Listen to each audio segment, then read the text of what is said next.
So that makes sense, right? And like one thing, little bit Jeff Bezos style, we ask these things often at Simple is like, okay, well, is that the most foundational insight? Because the question is, would retailers 1,000 years back want to build trusted relations with the customers? Answer is yes. Would they want to do it now? The answer is yes. Would they want to do it on the internet? The answer is yes. Would they want to do it in the US? The answer is yes, right? Would they want to do it 1,000 years out? Probably yes, right? And so we are like, okay, we are convinced this is the first principle, this is the truth, and we can build on top of it. Hey Nitya, thank you for agreeing to do this. Really looking forward to the chat. Likewise, Aviral and Mazin, looking forward to the conversation. Awesome. So we'll start with the rapid fire. This has become a sort of permanent fixture on the podcast. It's a good way to begin as well. Um, so if you could be something else in any other field, if you were not doing what you were doing, what would you be doing? Um, Musician. Okay. And what kind of music or what instrument or So by the way, I'm not very good at music myself, right? okay. So that's why like I'm not good at it, but I admire musicians who create music, create something from zero, and are able to stand in 100,000 people stadium and just like you know put them as one consciousness. So that is interesting to me as a musician. Um, I guess if I was a musician, I would be a lead guitarist and Okay. a lead vocalist of a rock band. Nice. Fairly specific. Although That's although good. the probability of that happening is near zero. That's good. And what's on your bucket list? Going to space, something like that would Okay. be, obviously, I don't think there is a reasonable way to go there right now. But whenever it is, that'll be exciting. Yeah. Understand. What is one question you would ask yourself if you were the AJVC podcast host? Um, I think one question would be, what is a singular, unique insight uh, through which or with which we are building our company? Cool. We will pick that question up then. That's good. Helps us through our questions. And for our guests who are aspiring entrepreneurs, bootstrap versus funded. Um, I don't think there is an easy answer here. I think both are very viable paths that one can take. It depends on what you're building, how fast you want to go. There are trade-offs in both. I think my only thing is there is a framework to it. When you take money from someone else, there is a very important responsibility of using it very well and returning a lot of money back. And with that, the game changes it quite a bit. And realizing that is very important. Similarly, bootstrap is very viable. Probably, if you don't need money, it's the best way to think about any business. Oftentimes, what people confuse money with is success. Like raising money or having money to build a business, people think that alone is successful, and oftentimes, as we are seeing now in this environment, oftentimes that's a liability. So the only way to think about money or raising money is, can that catalyze the growth in the business in a way where bootstrap would not. If you had to describe your company's culture in three adjectives, what would they be? um, Very mission driven. We have a very singular mission. We started in 2015. It's been 8 years. We have not changed that, despite all the ups and downs and shiny things that come in the middle. So that's number one. I'm very proud of that. Second is, because of that, the focus of the team, we are doing something very, very hard. The team is the right team to be able to think through the trade offs between long term and short term as we pursue our mission. And then, last but not the least, um, for the most part, we are having a great time doing what we are doing. Hmm. And I think our relationship with challenge is quite a positive one. A lot of times teams and companies thinks of challenges as a negative thing. We think uh, that challenges makes us better. That's why we are doing it, other than pursuing success and accomplishing our mission. So our relationship with challenge is quite positive. And what's one truth that few people agree with you on? Um, um, one of the truths is, oftentimes we are obviously building our company. We believe what we are building is a global opportunity. We started in India because we felt that India had the perfect storm to start something like this. And one thing that not everybody or very few people believe or agree with me on is that a lot of people think that the Indian consumer is in some way different from sort of like an American or a European or African or a Japanese consumer,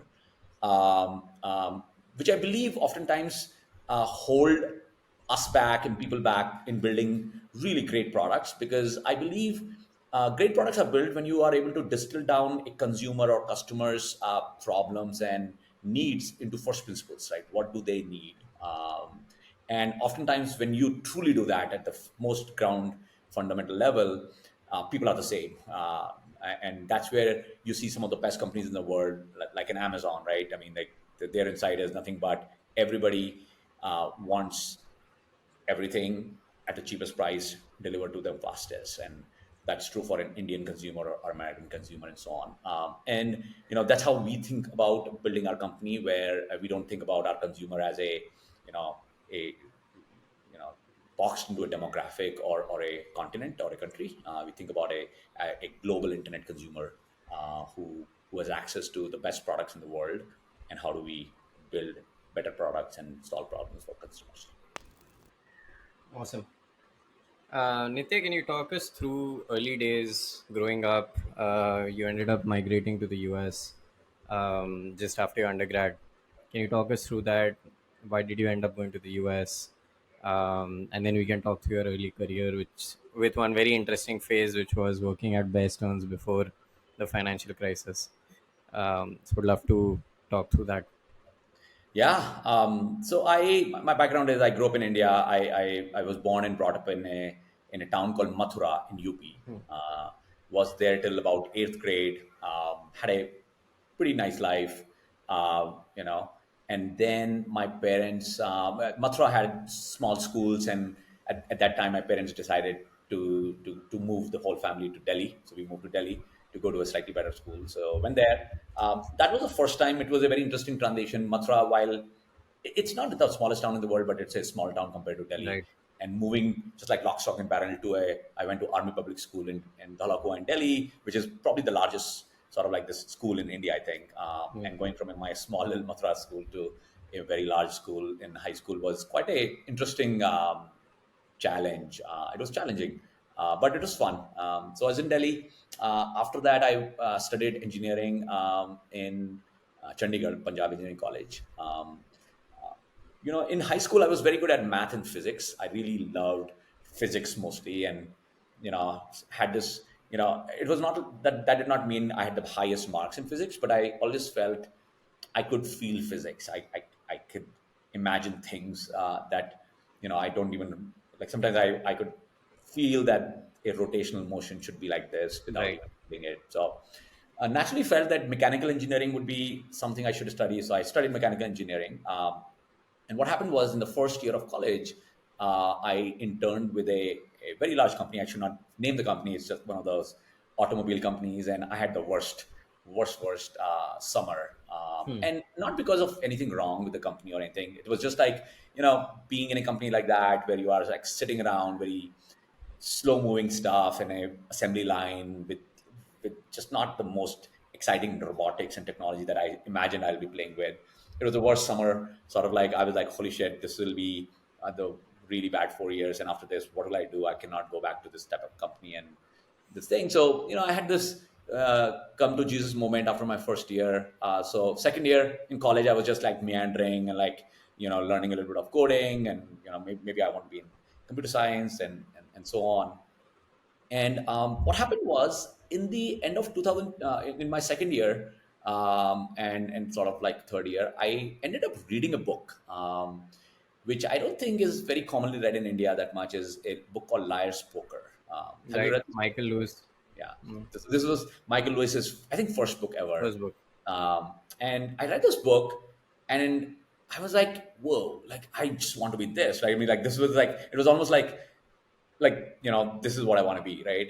So I kind of like, that's when I kind of like, after 1 year of not having like a sense of what I want to be, and like, so just like partying and just like doing my thing in college, had some at least direction of like, okay, I want to be this. And kind of like started reaching out to people like Goldman Sachs or whatever, and like, oh well, we don't hire from a college and stuff. So my thing was, okay, let's just go to the US. So I studied for GRE, studied financial mathematics, went to US, um, and yeah, went there, and got my first job at Bear Stearns, as you mentioned. Um, and we'll get into, I guess you'll have a question about Bear Stearns, but the interesting thing about my job was, and this is where I feel like there is so much about, when you have actually a singular purpose, despite honestly not knowing how to get there, you actually end up Right, getting there. Is my job was, I was a mortgage trader. I traded mortgage back, what is called mortgage backed securities, which was basically exactly and an environment sort of like on a trading floor, a little bit of a wild wild west in 2000. This is 2004, which was probably the closest version of what Liar's Poker was in 2004, right? I mean, like, right. could not have been more different. And so it was very interesting. Yeah, I mean, I ended up there, and yeah, yeah, no, it was interesting. So yeah, that's how I ended up in US, and then yeah, then started Simple after 12 years. How was your experience at Best Turns? You were trading the security that would actually blow up everything. So what was your experience? How was it in the build up to the financial crisis? How did you navigate that? You still spent years in finance after that. So could you talk us through that? Yeah. So yeah, I started at Bear Stearns in 2004 in New York City. And if you have read Bear Stearns, or any of your audience, or sorry, Liar's Poker, the thing about working on Wall Street back in the 80s, late 80s, was that you needed a very thick skin, right?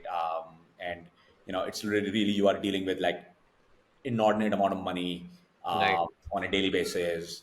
On a daily basis, whether you're winning or losing, so there is no hiding from performance. And people, for the lack of better sort of like adjectives, just not polite, right? But they're good, helpful people. So my first few years there, first 6 months were very interesting. It was definitely a change, a big change. I you know Now we have these very interesting culture and stuff things in companies, but I remember my first, and I remember how I now appreciate why it was so interesting. I remember my first sort of like few days there, right? And this is a common thing on Wall Street, or at least used to be. I think things are changing now. You are supposed to get the coffee order, right? So typically it's a trading desk with you know let's say anywhere from 5 to 10 people, and they're and like the youngest, the junior most person is like just taking care of stuff, right? Any stuff. So it's nowhere close to what you imagine in school. Like you'll sit there and like you'll right, be wearing a tie and going on a limousine. So you're just basically getting stuff done. So one of the things would be a coffee order, like Starbucks coffee order. And like what he's like, okay, Nitya, can you get coffee? He's like, okay, who wants what? And so the people are like, can I have this coffee with soya latte with like brown sugar on the side with this thing? And someone will be like, can I have this thing with almond milk? And I'm like, I have latte, and like all the sort of Starbucks thing. And like imagine 10 people just like saying things and like not even looking at your face, and you're like, whoa, what happened?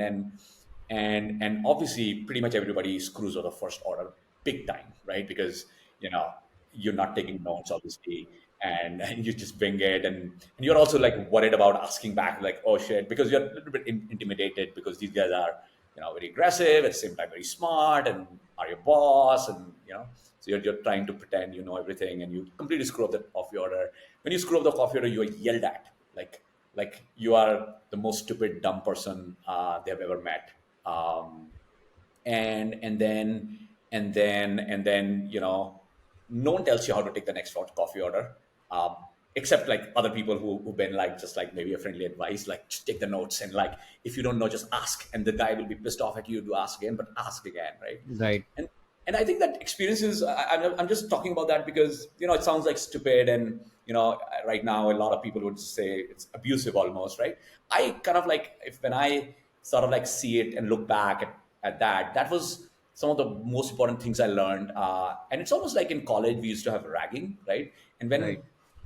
your college senior rags you actually have a relationship that you build with them, which Right. is beyond just like this hierarchical relationship of boss, and like you become almost like an apprentice of someone, and they want to make you successful then, right? Right. So that was the start. And then anyways, and like the thing is, what is said is if you can't do a coffee order well, because it's actually hard, how can somebody trust you with trading, right? I mean, because Right. trading is harder and that's real money. So it's just that rite of passage you take. It doesn't matter your degree or college or GPA. It's like, can you do this, can you do that, and you have to just cross the sort of this thing, and in that whole process you have to have a thick skin. I loved it. Hmm.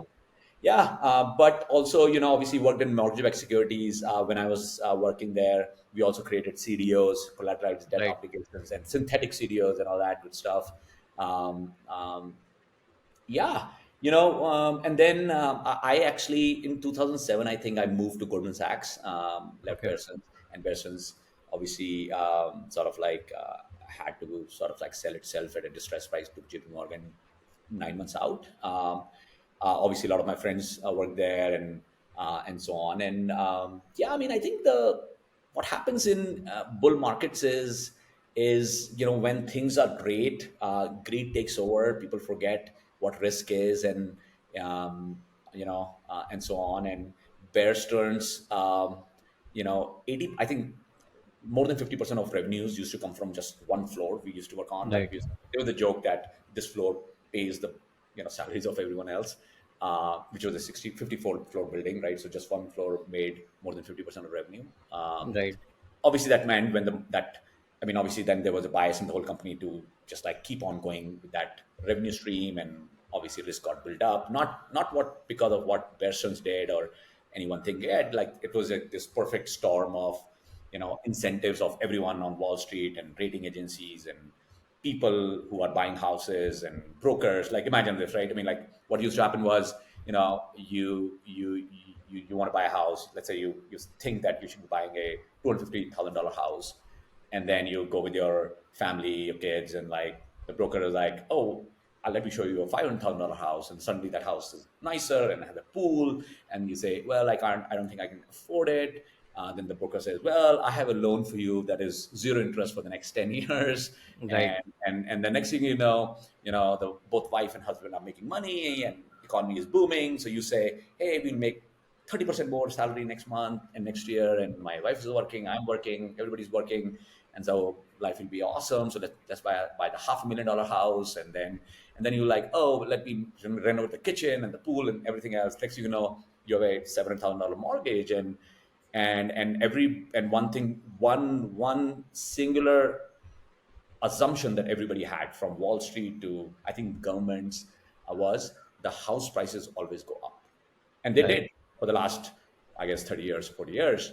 And the moment, and eventually, like any price cannot go up forever. Eventually, it has to either flatten or go. And the whole financial markets derivatives were built on sort of this risk management, infrastructure around house prices don't go down. And the moment it went down, there was just so much leverage in the system that it just collapsed very, very, very Right. quickly. Yeah. So it Interesting. was interesting lesson for all of us. Did you think of leaving the financial industry, and then can you talk us through the 8 years after that, the financial crisis, your time at Goldman? You even were co-founder of a financial services firm, and then you started Simple. So can you talk us through Yeah, that journey? yeah. So during the peak of the financial crisis, I was actually at Goldman Sachs again in the same sort of a thing. One of the things that it turned out that, as you know, a lot of things got destroyed, but few firms like Goldman Sachs and few hedge funds did Right. exceptionally well. And the reason was, and this is something I learned actually at Goldman and generally at life, how important is being able to fully, if you're wrong, Right. like or wrong or a wrong direction, being able to truly intellectually know, say we are wrong in this direction now going forward, making sure a big organization like Goldman Sachs or whatever Right. together agree on that and turn very quickly, right? And most people just can't turn that fast, right? Because there's a big ship and so many people, so much profits. And Goldman did it really well, where everybody basically, you are right, you were right for the last bunch of years. If you're long, let's say mortgages, at some point you have to kind of like say, oh, that's a wrong thing. Right. And sometimes if you're wrong, if you're saying wrong, you have to take losses, which is very very hard to do, especially as a public company, meaning billions of dollars of losses. But if you can do that, and if you're right in that new direction, then you can short the market and like make crazy amount of money on the other Right. side. But to do that, you have to make that hard emotional intellectual pivot as a public company, take the loss and all of that. Goldman did it very well. Yeah, I learned, and that's true as I'm building Simple, right? You always do things, you have, and almost always you do a lot of things that are just not right. And it's Right. normal human psychology, just continue what you're doing. Our egos get tied into it. Anyways, I was at Goldman for a few years. Then yeah, I mean, like one thing I always liked about Bear Stearns was, while it was a it was not as big as Goldman Sachs, but it was a large public company with massive, a lot of people. But the culture was very small, right? I mean, like maybe the group I used to work in, like we were just like 100 people on a floor and just like thought that we owned, like just like that was like a startup type thing. And so I was, like, just like looking for something more interesting, I guess, and I came across a very interesting opportunity to be in the founding team of a new hedge fund. So Right. I left Goldman to, I was not the founder, but in the founding team. So we were like five people, started a hedge fund. It was very cool. Like we got a office, Invest Village, you know, yeah, just did that for another 4 years. And the hedge fund was, reasonably successful, but not very, very successful. And eventually we decided, or our founders decided, that we'll just sell it to a CVC. So we sold it to Okay. CVC. And at that time, I, freed up. Right, it was a interesting experience, building something from scratch and basically doing everything, and it was fun. And yeah, in 2014 I freed up, and I was thinking about what I want to do next, and the idea of going to some sort of a Wall Street firm wasn't appealing to me. So I just decided to take some time off, and honestly never considered I will move back to India to start something Right. like Simple. I Hmm. thought what I will do was I will start a hedge fund, and I Okay. actually Hmm. sort of like started putting some thoughts, because I thought I was good at my job and I had so much experience, obviously. So, always thought slightly in the box there. And I started something small, like it was called Absolute Artha. And I thought I would do emerging market value investing. I got very interested in how Warren Buffett thinks, which was very different from obviously the rest of the Wall Street. So I learned a little bit about that type of stuff. Thought I'll do that. And at that time I was just traveling a lot, and that's when I moved. I was spending some time in India, and two things happened, which then led to me moving back to India fully and starting Simple. Which is, one was that I got rejected for a credit card. Okay. and Hmm. and honestly, I did not need one because I had a US credit card. But what happened was, when I was in India and stuff, at that time you could not use, in Make My Trip and all these websites, they do not allow you to use international credit cards for Right. some bookings, like some fraud control probably. So I had to ask my dad's card, my brother's card, and so on, and it was not the most comfortable thing. So I went to my bank. Hey, can I get a credit card? And by the way, this bank is, one of the top banks. I had a bank account with them when I was in college in India. I took a 1 crore rupee type loan from them to go to US to study as a student loan. And then I had paid the whole loan back. And when Right. I was in the US, I used to send back money in India, and like whatever, some savings would be invested in stock markets in India. And I had a reasonable balance, and I was shocked that they could not give me a credit card. And obviously, The reason was I did not have an income then, or a credit score. So that's something what happened, and I was like, whoa, like, and living in your New York bubble, you feel that everybody has a credit card, and then you Right. realize, only at that time 20 million people in India have a credit card. That's 2 million, 2% of the people. So that was like interesting to me. And the second thing that I kind of like was extremely shocked about was, so mind you, I moved to the US in 2002. I went to grad school and then sort of like lived there till about 2014. And I saw e-commerce grow from Hmm. 2002 to 2014. And obviously in India at that time, there was no e-commerce, right? So my experience of seeing e-commerce from 2002 to 2014 was pretty interesting. And I saw the whole thing, right? Amazon becoming from whatever it was to Amazon. And then, of course, everything that came after it, from Airbnb to Uber to Instacart and DoorDash and everything else. And what shocked me was in India that 70% people still use cash on delivery to buy Hmm. things online, despite the fact that everybody has a UPI or some sort of a way to make a payment, right? Yeah, so that's sort of like, um, yeah, I kind of felt there is something to be done here in the intersection of internet, e-commerce. There are fintech and financial services. Everybody has a bank account, India stack, all of that. How do you sort of like, yeah, I could not stop thinking about it. And yeah, Simple got started. I'm sure we'll talk more about Simple, so I'll stop there. Yeah, I would love to dive into some of those insights, and just walk us through the situation a bit more. So you said about trying to start your own hedge fund focusing on value investing in emerging markets, and that's what brought you to India. And then you had these moments that kind of got you thinking. What were some of the insights that you had then, and walk us through the thought process to leading you to Simple. I guess, I was, not actively working on anything. I was just like a little bit relaxing and thinking about exactly what I want to do. And as I said, I came across this problem statement, and I started thinking, just like generally, and not really that I want to do it myself, but at that, most people just don't have a credit card in India. Obviously, I have used credit card for the last 10 years. I know how great it is and can't live without one, right? And I thought this is an underwriting problem, right? So I kind of like felt, there must be an opportunity for someone to kind of like use mobile and internet and data science and machine learning and all that to give a lot more people credit cards. And and I kind of like start thinking, why is no one doing that, right? And because in the US there were at the time startups and fintechs and stuff that were doing it. So I started thinking, why is someone not doing it? And then kind of like sort of like, because I had mortgage background, so I had some consumer credit background also. So I thought I understood it more than a normal person, I guess. So I started thinking about it. What is a credit card and so on. And long story short, two things happened that sort of like gave me the sort of final aha moment to jump and start Simple, which was, the first thing was this thing that we call the credit card, that is sitting in our pocket right now. So many people use it. Was built in the 1950s. Okay, and almost nothing about it has changed since then. It's basically the same thing.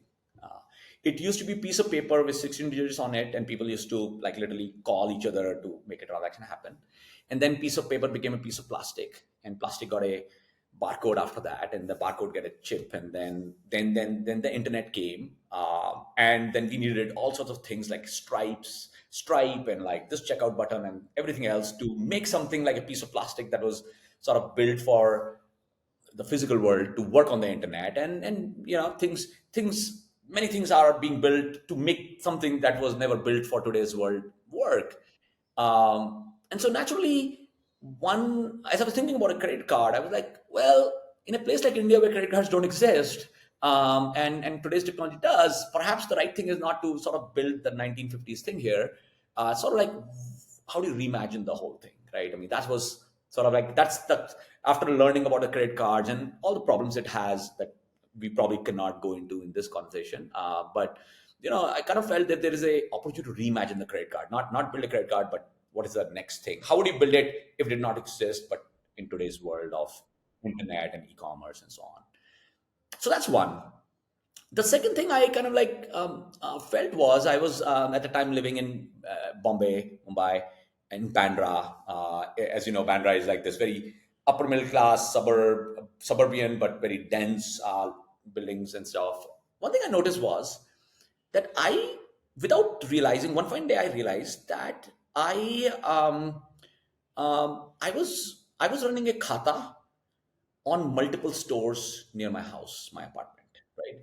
On the kirana store, on the milkman, obviously the pet store, the wine store. I still have this example. Like I still know, I've been in Bangalore now for 4 years, but the wine store I had then, it was called Deepak Wines. By the way, anybody who lives in Bandra, it's a great wine store. And they just like ran a khata on me, and it was so handy during the demonetization that my wine supply and beer supply never ended because I was never using money, right? And I kind of like, obviously that's what happened, and I was like, wow, here I am in an upper middle, and obviously, as I said, I grew up in Mathura, and a smaller town, like very small little neighborhood type thing. Khatas in smaller towns are even more common.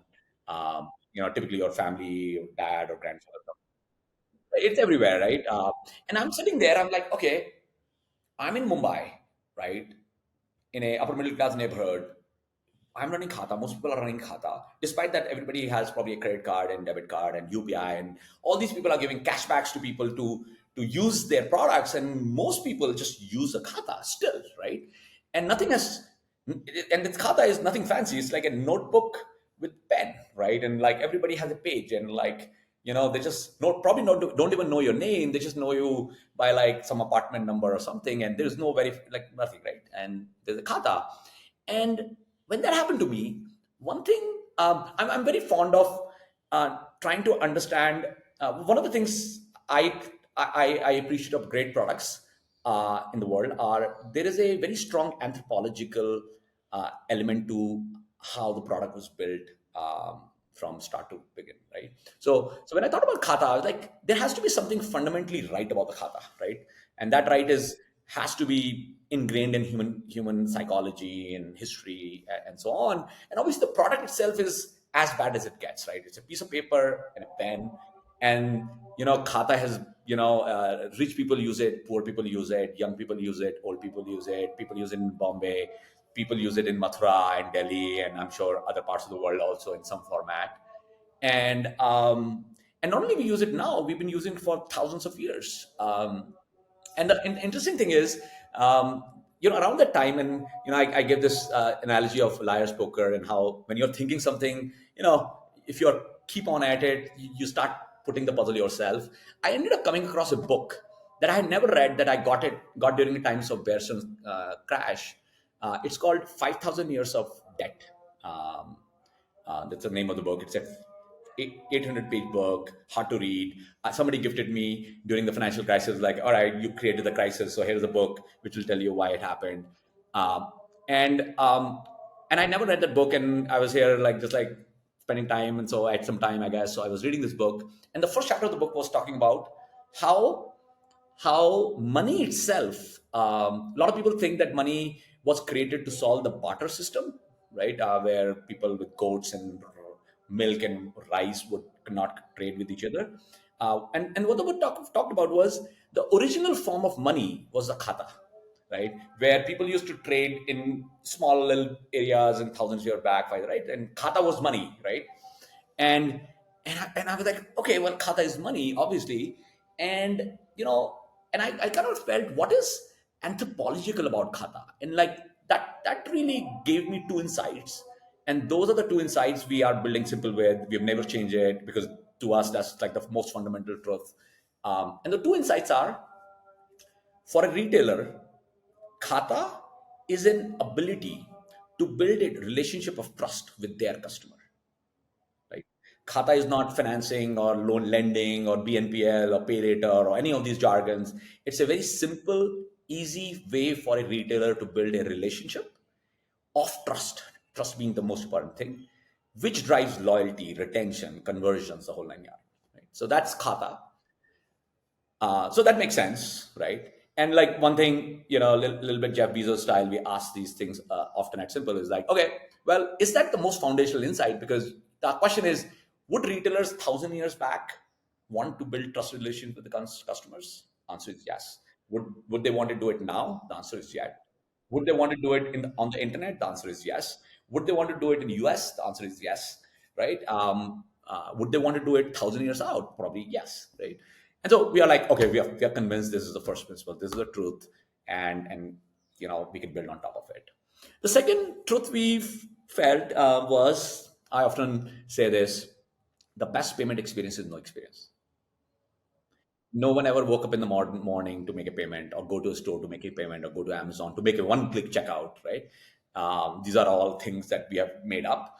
But the reality at the fundamental level is the best experience of payment is zero, right? And when you think about Khata, that's exactly what it is, right? You just don't make a payment, right? At the point of consumption. Of course, you have to do it in the end.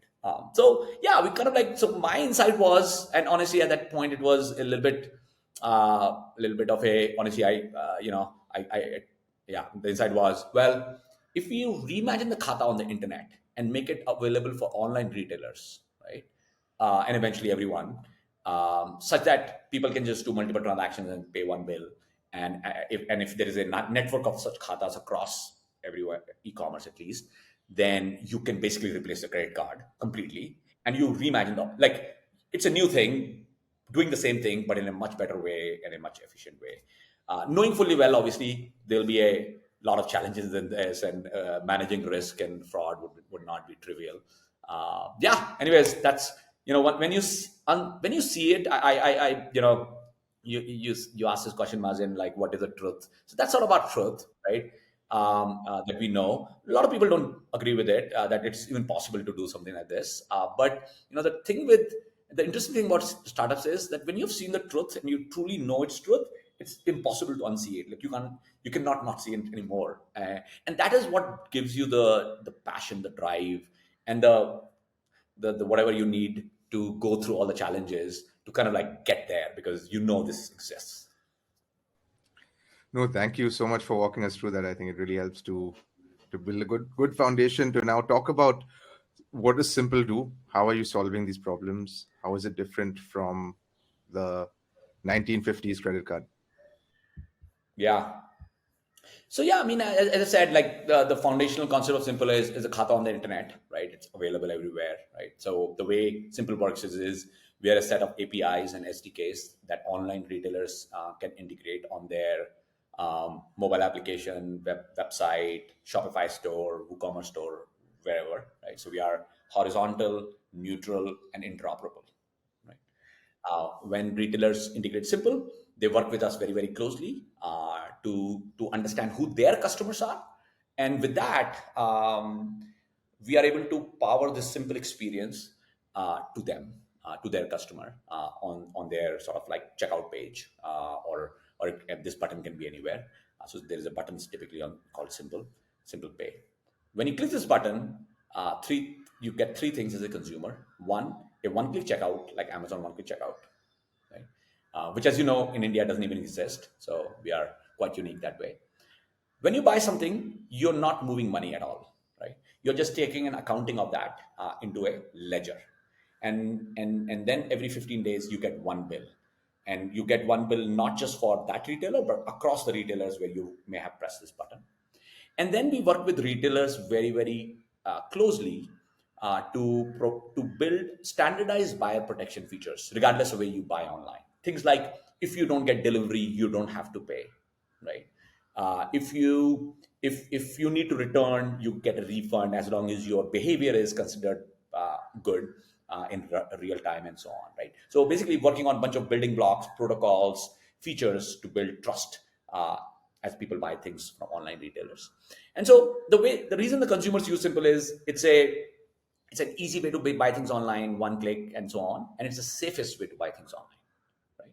And the way it translates to value for retailers, and why retailers work with us so closely, is they see an increase in conversions of anywhere from 30 to 60%, depending on category, increase in retention, and very importantly, reduction in cash on delivery, right? So, as I said, one of the biggest drivers of cash on delivery is trust, right? And so if you can solve the trust problem, you obviously solve the cash on delivery problem, and that problem is a huge problem. It has massive operational overhangs on e-commerce, right? So that's sort of like what Simple is, the way it is different from a credit card is twofold. And within credit card, one thing to understand is when you think about a credit card, it's if you unbundle it, credit card is obviously a network, which is typically a Visa or Mastercard. And then, of course, there is a bank who gives you a line of credit. Right? And then there are multiple things, at least in the online world or the physical world, that make it work. Right. So for example, if you go to a physical store, you have to swipe a card or chip and pin it. There is a machine that's typically done by some other this thing. So basically, the credit card is built in what is called a four-party value chain, where there is a merchant, there is a what is called an acquiring bank, then there is a network, and then issuer, and so on. And this whole thing was built again in the 1950s, right? And as you can imagine, in 1950s, you needed so many things to make things happen. Like imagine 1950s, there was no spreadsheet. So how do you know who owes what, right? So it was a lot of paperwork, I guess. And then over time, innovation happens slowly, right? Imagine from 1950s to 2008, 1980s, there was hardly software, right? So, this value chain got fossilized. And then, the value chain could not be taken out, even though we saw big innovations in software and internet and databases and so on.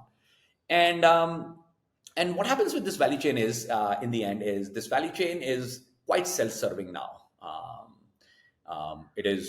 It makes a lot of money for itself and banks and so on. And this network that makes it happen, Visa, it's a network of banks.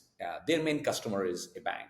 And the way we think about Simple is, and the question that we answer is like as a sort of like this North Star is, what's the next Visa going to look like? And the way we think about it is the next Visa will be a network like Visa, right? But unlike a network of banks, it'll be a network of merchants, retailers, right? So retailers will be the owner of this network and driver of the network and value creator from the network. And yeah, I mean, the way we think about it is, we are very much merchant first and empowering merchants to be consumer centric. There is nothing in this product where there is a credit element, right? It's like, I mean, there is a credit element as in a element that somebody will pay the khata later, but that's a tool. The value of the tool is to drive convenience and trust, right? So How that's did sort you of, get the retailers on board, Nitya? Like, what was the story you told them?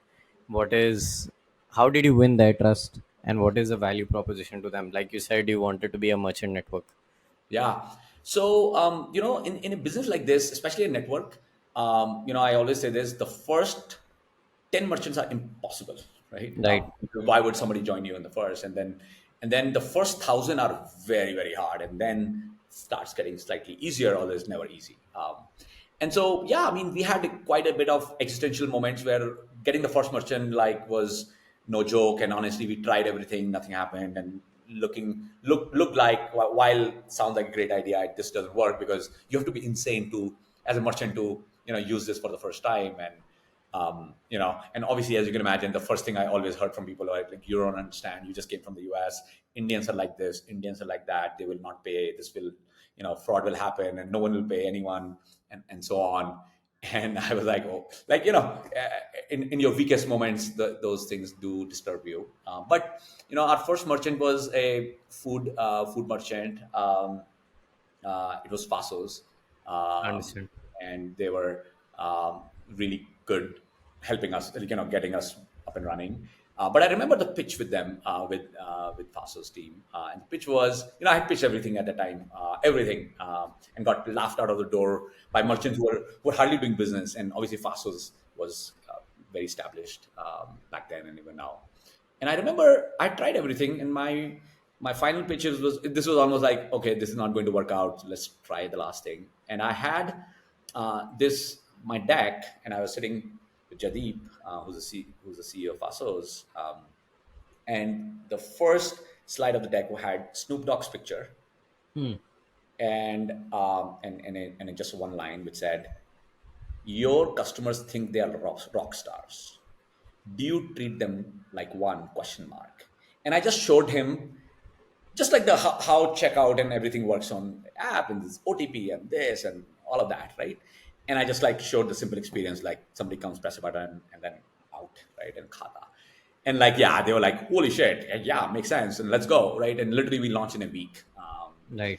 And yeah, that obviously gave us the first push, and that was so good of the team there, and took obviously a chance, and we definitely performed. And yeah, then people started seeing the results. I mean, obviously we were talking about like this will happen, that will happen, but yeah, the conversions improved drastically, retention improved drastically, because that's what the Khata does, right? And then again, people who were otherwise using COD, and like even now, like 50-60% of e-commerce is COD. Like 2015, 16, it was like probably higher, right? 70-80%. People started using cash on simple, right? Instead of cash on delivery, because that became an alternate to, people even now, and the way people think about simple is pay after delivery, right? It's Right. not pay later, it's like pay after delivery. And the way I sometimes say is like it's like cashless COD, right? Hmm. It's all the benefits of COD without the cash, and that's Right. good for everyone, right? So yeah, we saw the results, and then it was just like one merchant at a time, and whatever.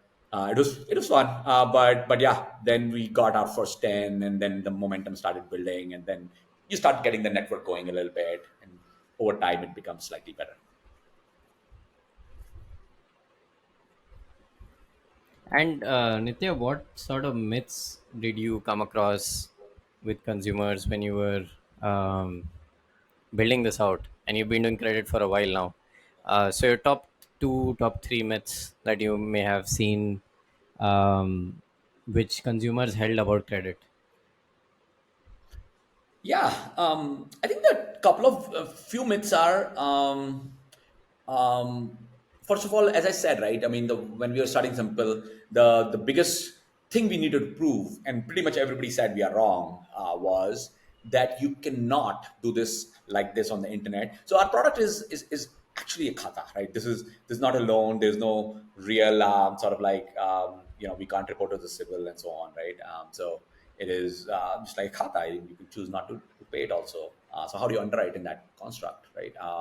And most people would say this doesn't work. This will just not work. Right. Yeah.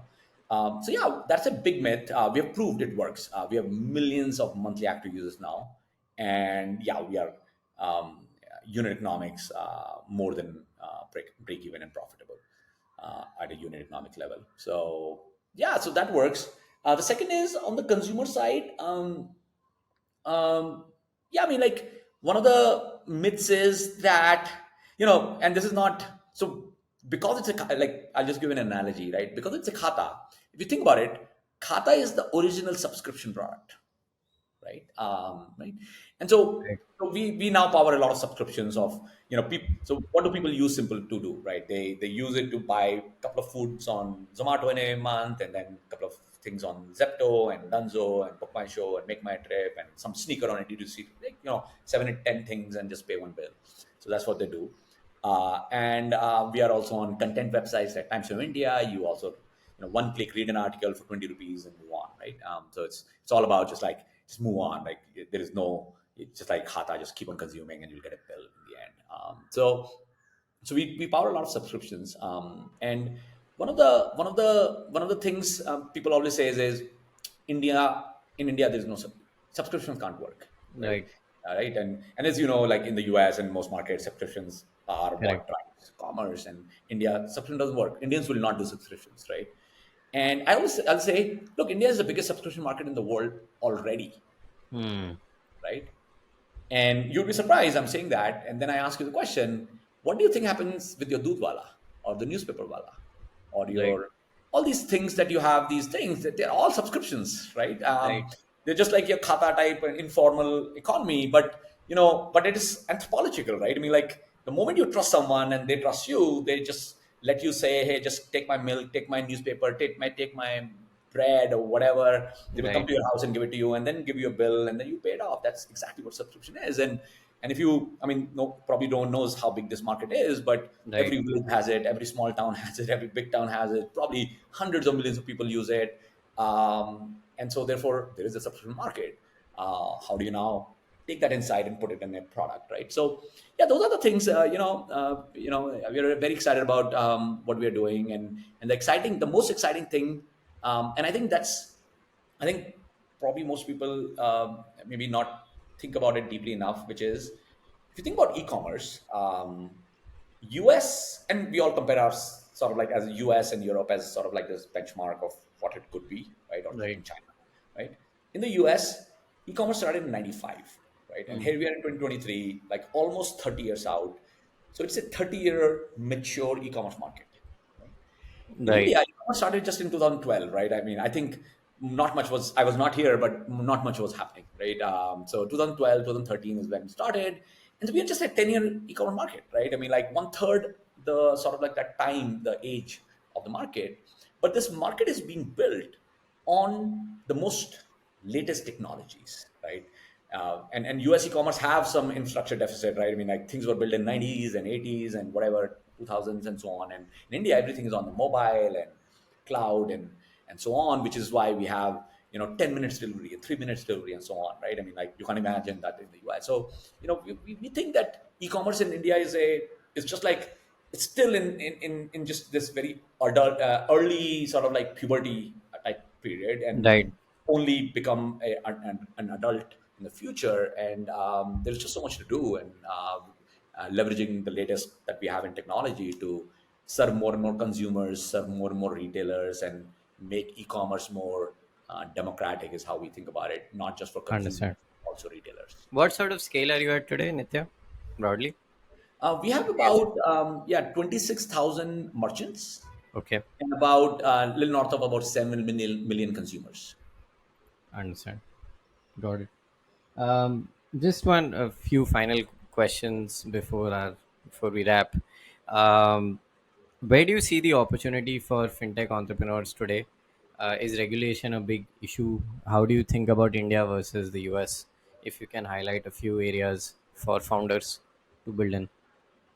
Yeah, I think I think this is true for fintech, but largely true for all tech. Is I think the exciting thing about India compared to the US is that um, the foundational infrastructure has been built by the government to a very large extent, and it's available as an open API and for no cost to pretty much Right. everyone. Like whether you could be a very large company like an Amazon or Google, or you could be a startup entrepreneur, right? So what is that? Like the India stack, the Aadhaar, and all of that, what we call Right. India stack, UPI, and account aggregator framework, and a few things that are happening coming up with all the interesting innovation. So the fundamental infrastructure is already built, right?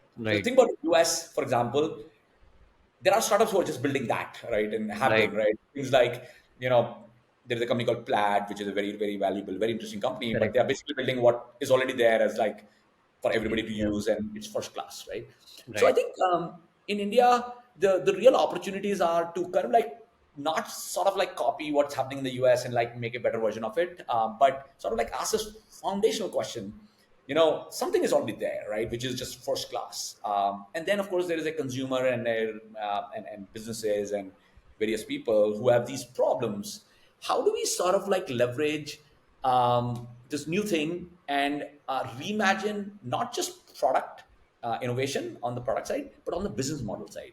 One of the exciting things I believe in technology is not just like having a better product, but a much better business model Right. that align yourself better with your customer, right? Which is, Right. you want to give the better product at a cheaper cost, and sort of like have a business model where you make money when your customer makes money, right?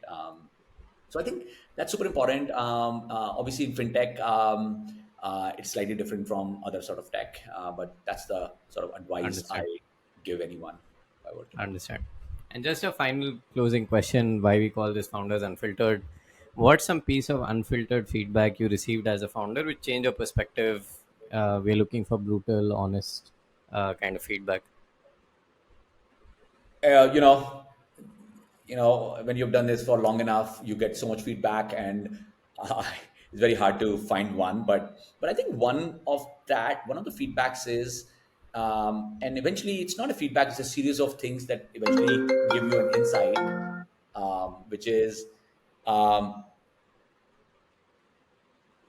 the importance of building your company and business in a way where, after a point as a founder and CEO, you are focusing on building the machine as opposed to the parts of the machine, right? Because Right. what happens is, when you start, so anything, you're just like one person and then five people and then 20 people or whatever, and like you're doing things all the time, right? And you're passionate about it, and have a very strong point of view and so on, and you cannot get out of it, right? And then really, the product is working, more people are using it, and you're building out the team, and how important it is to truly be able to hire people better than you, smarter than you, um, more ambitious than you, and then you are focusing more and more on, um, not I think delegation is the wrong word, but empowering others Right. to the best version of themselves, and knowing that everybody will sort of take the journey that you have taken, which is screwing up a lot, right, in the Right. process. But as long as the progress is forward looking, and every screw up is making you a better version of yourself, and how do you make sure that's a role you play as a founder? Yeah, that's been the Understood. biggest realization over the Awesome. last few years. Nitya, thank you so much for openly sharing your journey. I think it's very useful to our listeners. Thank you all for tuning in.